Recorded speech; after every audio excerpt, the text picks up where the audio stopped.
चलिए जानते हैं आज देश और दुनिया की सिलेक्टेड काम की और महत्वपूर्ण 50 बड़ी खबरों को सिर्फ 10 मिनट में।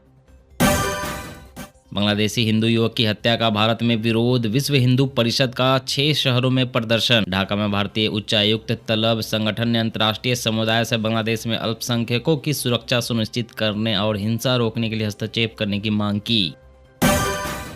दिल्ली में प्रदूषण का कहर, आई ड्रॉप, मास्क और नेबुलाइजर की बिक्री में भारी उछाल। जी हां, दिल्ली में ठंड और प्रदूषण बढ़ने से लोगों को आंखों में जलन और सांस लेने में दिक्कत हो रही है, जिससे कि आई ड्रॉप, मास्क और नेबुलाइजर की बिक्री बढ़ गई है। चुनाव आयोग और जांच एजेंसियों पर सरकार का कब्जा, राहुल गांधी ने जर्मनी से बीजेपी पर किया बड़ा हमला। राहुल गांधी ने आरोप लगाया कि बीजेपी भारत के संविधान को खत्म करने की साजिश रच रही है। उन्होंने दावा किया है कि ईडी और सीबीआई जैसी केंद्रीय जांच एजेंसियों को विपक्ष के खिलाफ हथियार की तरह इस्तेमाल किया जा रहा है। उन्होंने कहा कि इन एजेंसियों के पास बीजेपी नेताओं के खिलाफ शून्य मामले हैं, जबकि विपक्ष के खिलाफ कई राजनीतिक मामले दर्ज हैं। एसआईआर वोटर लिस्ट जारी, एमपी में 42,74,000 नाम कटे। केरल, छत्तीसगढ़ की लिस्ट भी हुई जारी। राजस्थान, बंगाल समेत 7 राज्यों से 2,70,00,000 नाम हटे थे। हरियाणा की स्कूलों में छुट्टियों का ऐलान, शिक्षा विभाग ने जारी किया आदेश। 1 से 15 जनवरी तक रहेगी छुट्टी। हिमाचल के स्कूलों में मोबाइल फोन, स्मार्ट वॉच के इस्तेमाल पर रोक नए साल से होंगे लागू। जी हां, हिमाचल प्रदेश में नए निर्देशों के तहत छात्रों के लिए स्कूल परिसर में मोबाइल फोन के साथ साथ smart watch, headphone, tablet, iPad, music player, gaming device और रिकॉर्डिंग या सूचना प्रसारण में सक्षम किसी भी उपकरण पर पूर्ण प्रतिबंध रहेगा। बीसीसीआई ने महिला क्रिकेटर्स की घरेलू मैच फीस बढ़ाई। फर्स्ट क्लास और वनडे के लिए 50,000 रुपए मिलेंगे। जूनियर प्लेयर्स की फीस भी डबल की गई। स्कूल में बच्चों को जबरन सेंटा बनाने पर होगी कार्रवाई। शिक्षा विभाग का आदेश, भावनाओं का सम्मान करे, दबाव डालना गलत। राम मंदिर को गुमनाम भक्त ने दी 30 करोड़ की प्रतिमा। कर्नाटक शैली में बनी, सोना, चांदी और हीरा जड़े हैं। शिवसेना और मन से मिलकर लड़ेंगे बीएमसी चुनाव। संजय राउत बोले, सीट बंटवारा पूरा, औपचारिक घोषणा बाकी। नामांकन आज से, वोटिंग 15 जनवरी को। 31 दिसंबर से खत्म हो रहा 7वां वेतन आयोग। अब 8वें वेतन में चपरासी से लेकर डीएम तक की सैलरी में होगा इजाफा। 7वें वेतन आयोग का कार्यकाल खत्म होने से पहले 8वें वेतन आयोग को लेकर चर्चाएं तेज है। अगर फिटमेंट फैक्टर 2.15 तय होता है तो चपरासी से लेकर अफसर तक की बेसिक सैलरी दोगुने से ज्यादा हो सकती है। इससे वेतन, भत्ते और पेंशन तीनों में बड़ा फायदा मिलने की उम्मीद है। दिल्ली हवाई अड्डे पर कोहरे का कहर, विजिबिलिटी बेहद कम होने से 270 उड़ानें रही लेट, 10 को करना पड़ा रद्द। दुकानों में 10 घंटे काम, प्राइवेट नौकरी और दुकानदारों के लिए बदले नियम। हरियाणा सरकार के नए नियम पर बवाल। जी हां, हरियाणा विधानसभा ने दुकान और कमर्शियल स्टाफ के लिए 10 घंटे काम का विधेयक पारित किया है, जहां मंत्री अनिल विज इसे विकास बता रहे हैं, वहीं विपक्ष इसे आधुनिक गुलामी कहा है। गले में खराश व वायरल फीवर की चपेट में आ रहे लोग, ठंड में सर दर्द और दस्त के तेजी से बढ़ रहे हैं रोगी। यूपी में घटे विकास प्राधिकरण और आवास विकास परिषद के फ्लैट प्लॉट की कीमत। योगी सरकार ने लिया बड़ा फैसला। जी हां, राज्य सरकार द्वारा मौजूदा ब्याज दर के साथ ही अन्य तरह के चार्जेज में कमी करने से प्राधिकरण परिषद की नई योजनाओं की संपत्तियों के मूल्य में भी 10 से 25% की कमी आएगी। दिल्ली, यूपी और बिहार समेत पूरे उत्तर भारत में कड़ाके की ठंड, हर तरफ घने कोहरे की चादर। मध्य प्रदेश के 25 शहरों में तापमान 10 डिग्री से कम। यूपी में शिमला से ज्यादा सर्दी, पारा 4.5 डिग्री तक पहुंचा।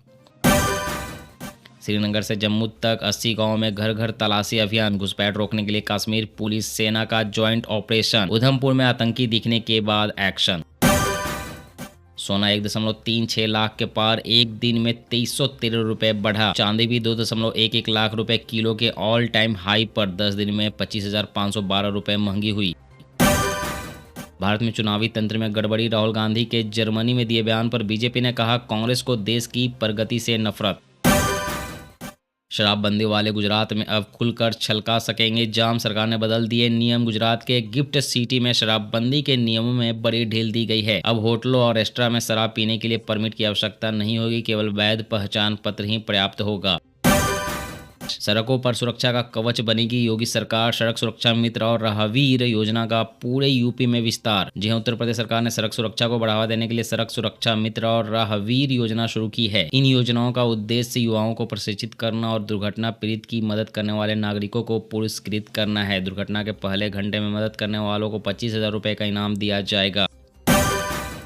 जी राम जी कानून के खिलाफ आंदोलन करेगी कांग्रेस। 27 दिसंबर को बैठक में बनेगा रूपरेखा। कांग्रेस मनरेगा की जगह आए नए कानून जी राम जी के खिलाफ देशव्यापी आंदोलन करेगी। पार्टी जन भागीदारी बढ़ाने पर जोर देगी और मजदूर किसान संगठनों को जोड़ेगी। नए साल से विरोध प्रदर्शन शुरू होंगे।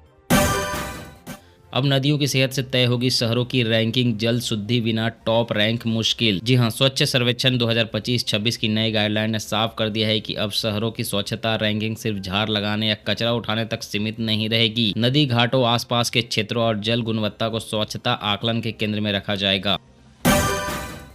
एआई पर कक्षा 11-12 की किताब तैयार करने के लिए टीम का गठन। शिक्षा मंत्रालय ने दी जानकारी। जी हां, शिक्षा मंत्रालय ने कक्षा 11 और 12 के लिए आर्टिफिशियल इंटेलिजेंस यानी कि एआई पर एक किताब तैयार करने के लिए एक टीम का गठन किया है। यह टीम नई शिक्षा नीति के तहत एआई के महत्व को देखते हुए पाठ्यक्रम विकसित करेगी। इस पहल का उद्देश्य छात्रों को एआई के बुनियादी सिद्धांतों और अनुप्रयोगों से परिचित कराना है, जिससे कि वे भविष्य के लिए तैयार हो सके।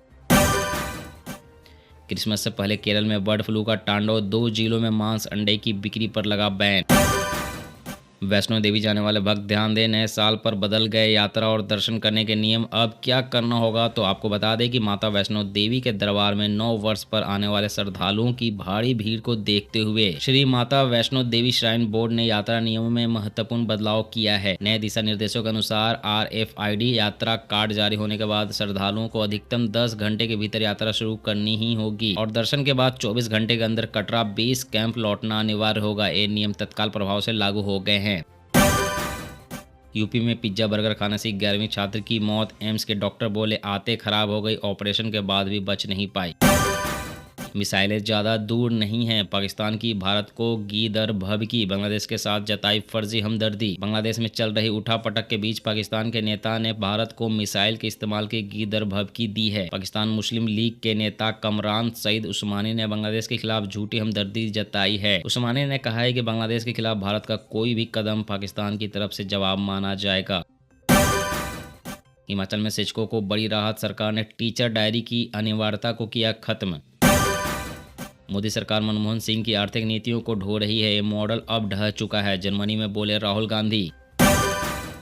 दिल्ली में इलेक्ट्रिक बाइक खरीदने पर मिलेगी 40,000 तक की सब्सिडी। सरकार जल्द ही लाएगी नई ईवी पॉलिसी। राजस्थान के गांव में महिलाओं के स्मार्टफोन के इस्तेमाल पर बैन। पंचायत में लिया गया फैसला।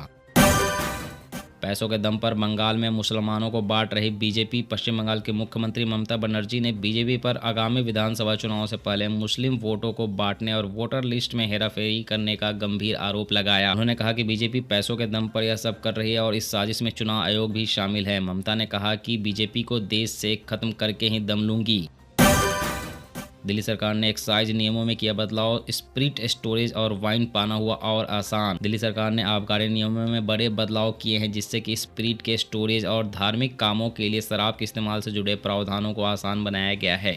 आज के इस वीडियो में बस इतना ही। हर रोज देश दुनिया की तमाम बड़ी खबरें जानने के लिए आप हमारे साथ जुड़े रहें। चैनल को सब्सक्राइब करें, वीडियो को लाइक करें और जय हिंद, जय भारत।